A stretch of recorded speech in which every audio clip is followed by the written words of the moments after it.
नमस्कार बच्चों, आज मैं आपको दामन और पीथियस नामक कहानी पढ़ाने जा रही हूँ। यह आपका थर्ड लैंग्वेज का जो सिलेबस है उसमें से है। तो यह बहुत ही रोचक कहानी है जहाँ पर दो मित्र दामन और पीथियस दो सच्चे मित्रों की कहानी है, जहाँ पर उन दोनों की सच्ची मित्रता को देखकर कठिन जो राजा था, निर्दयी राजा, उसका भी किस प्रकार क्या है हृदय बदल जाता है। तो ये जो अत्याचारी राजा था उसका दिल भी बदल गया। कैसे? ना दामन और पीथियस की सच्ची मित्रता को देखकर। तो मित्रता क्या होती है? अनमोल होती है। तो इस कहानी के द्वारा हम यही सीखते हैं कि मित्रता जो है इसे कभी तोड़ा नहीं जा सकता। सच्चे जो मित्र होते हैं उन लोग अपने देश के मतलब अपने दोस्त के लिए जान तक लगा देते हैं। तो यह जो कहानी है यहाँ पर पीथियस जो है वह जिस देश में रहता था उस देश का जो राजा है वह काफ़ी अत्याचारी था, बहुत अत्याचारी था। तो अब कोई कारण लगाकर मतलब वह पीथियस बहुत ही अच्छा व्यक्ति था, मगर उस पर कोई एक दोष लगा दिया गया और दोष लगाकर उसे कैद कर लिया गया। ठीक है, तो पीथियस को जब कैद कर लिया गया तो अब क्या करे, राजा ने तो कैद का संदेश दे दिया। अब वह बेचारा बिना दोष के ही क्या हो गया, वह निर्दोष था, उसके बावजूद क्या हो गया, वो कैद में उसे कैद कर लिया गया। अब राजा मतलब उसकी सज़ा क्या थी कि उसे फांसी पर चढ़ा दिया जाएगा। राजा ने उससे पूछा कि तुम्हारी अंतिम इच्छा क्या है? तो उसने कहा था कि उसकी अंतिम इच्छा यही है कि मरने से पहले मतलब फांसी का फंदा जो है उस पर चढ़ने के पहले वह अपने परिवार वालों से मिलना चाहता है। अब राजा जी वो शर्त मान लेते हैं, वो कहते हैं ठीक है वह परिवार वालों से मिल सकता है, मगर उसके स्थान पर किसी को क्या है, जेल में रहना पड़ेगा। यदि कोई उसके स्थान पर जेल में रहे तो ही क्या है, उसे क्या है अपने परिवार वालों से मिलने के लिए अनुमति मिलेगी। अब भला कौन जेल पर रहे?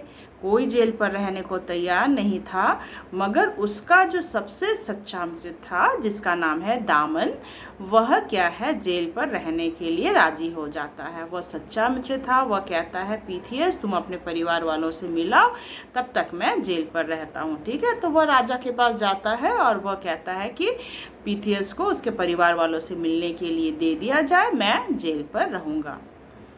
अब क्या है, दामन काफ़ी खुश है कि वह अपने दोस्त के काम में आया। अब इस प्रकार क्या हुआ, जब लौट रहा था पीथियस अपने परिवार वालों से मिला। मिलने के बाद जब वह लौट रहा था तो लौटते वक्त हवा उल्टी चल रही थी। तो हवा उल्टी चलने के कारण नाव जो है समय पर क्या है वह पहुंच नहीं पाया। वह नाव से लौट रहा था तो हवा उल्टी चलने के कारण क्या है वह लौट नहीं पाया, जिसके कारण क्या है उसे काफ़ी समस्या हो गई। अब यहाँ पर फांसी की सज़ा जो है का तो दिन तय थी।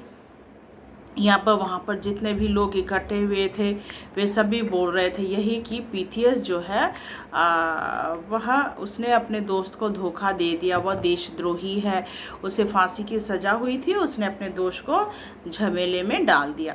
पर यहाँ पर दामन जो है वह काफ़ी खुश है कि वह अपने दोस्त के काम आ रहा है, मतलब पीथियस के स्थान पर उसे फांसी की सज़ा हो जाएगी, कम से कम उसका दोस्त जो है वह तो बच जाएगा।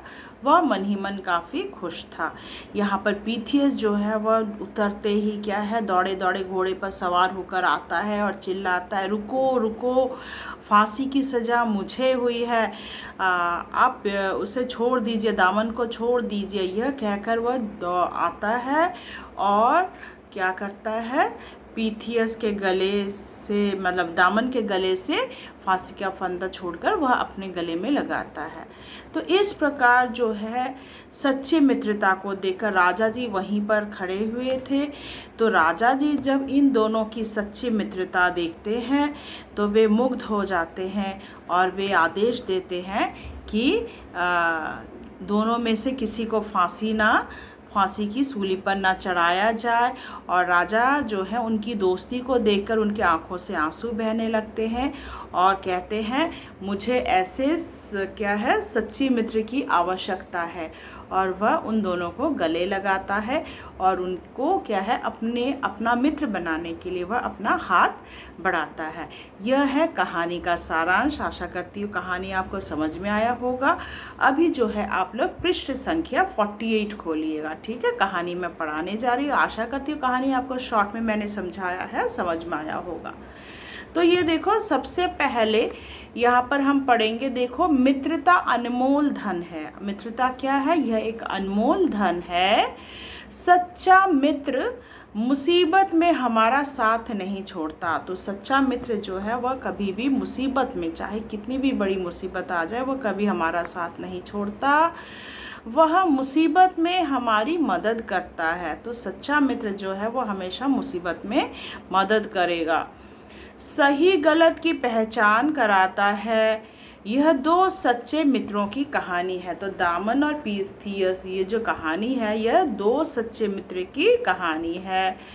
उनकी सच्ची मित्रता देखकर अत्याचारी राजा का दिल भी बदल जाता है। तो क्या है, दोनों का दोस्ती, मतलब दोनों की जो दोस्ती को देखकर, मतलब दामन और पीथियस की दोस्ती को देखकर राजा जो था, बहुत ही क्रूर था, अत्याचारी था, उसका भी मन जो है वह बदल जाता है। तो अब देखो, दो मित्र थे, कहानी शुरू होती है। देखो, दो मित्र थे, एक का नाम था पीथियस और दूसरा का नाम दामन।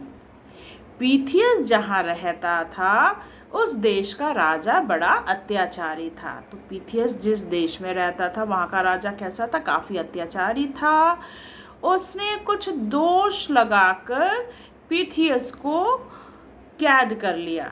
तो वो क्या, झूठी मूठी का दोष लगा देता है और दोष लगाकर क्या करता है, पीथियस को कैद कर लिया और उसे फांसी की सज़ा सुना दी। फिर क्या करते हैं, कैद कर लेते हैं और करने के बाद क्या है, उसे फांसी की सज़ा सुना दी। किसको सुना दी गई थी? पीथियस को। बिना कारण, मतलब झूठी मूठी का दोष लगाकर क्या किया गया, उसको फांसी की सज़ा सुना दी गई। फांसी देने से पहले अब राजा जो है वो फांसी पर चढ़ाने वाले थे। तो फांसी देने से पहले पीथियस से पूछा गया, राजा मतलब जेल में पूछा जाता है कि तुम्हारी आखिरी इच्छा क्या है मरने से पहले, वैसे ही राजा उससे पूछते हैं कि पूछा गया कि तुम्हारी अंतिम इच्छा क्या है, तुम्हारा अंतिम इच्छा, तुम्हारी मतलब फांसी पर चढ़ने के पहले तुम्हारी इच्छा क्या है, तुम क्या देखना चाहते हो या क्या खाना चाहते हो, इस प्रकार पूछा जाता है। तुम्हारी अंतिम इच्छा क्या है? पीथियस ने कहा, मैं अपने परिवार से मिलना चाहता हूँ। तो पीथियस ने उत्तर में क्या कहा? मैं अपने परिवार से मिलना चाहता हूँ। ध्यान रखें, पीथियस की आखिरी इच्छा क्या थी? अंतिम इच्छा यही थी कि वह अपने परिवार वालों से मिले। आशा करती हूँ यहाँ तक आपको समझ में आया होगा। बाकी मैं आपको नेक्स्ट पार्ट में समझाऊंगी। धन्यवाद।